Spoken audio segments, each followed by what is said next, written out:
मित्रांनो, doctor APJ. Abdul Kalam आणि वाचन प्रेरणा दिवस याबद्दलची पार्श्वभूमी.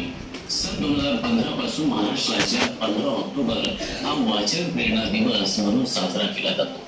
या दिवसाचं उद्दिष्ट हेच आहे, समाजात वाचनाची आवड निर्माण करणे आणि तरुणांना ज्ञान मार्गाकडे प्रेरित करणं हे आहे. वाचनाचं आपल्या जीवनातील महत्व, वाचनामुळे होणारे फायदे, आपली विचारशक्ती वाढते, एकाग्रता आणि स्मरणशक्ती देखील वाढत असते. आपला आत्मविश्वास हा वाचनामुळे निर्माण होत असतो. आपला व्यक्तिमत्व विकास हे वाचनांवरती अवलंबून आहे.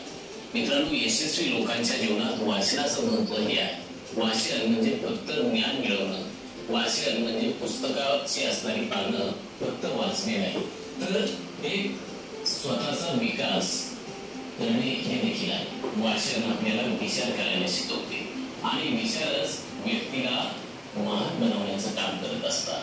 Doctor APJ. अब्दुल कलाम यांचे वाचनाविषयीचे विचार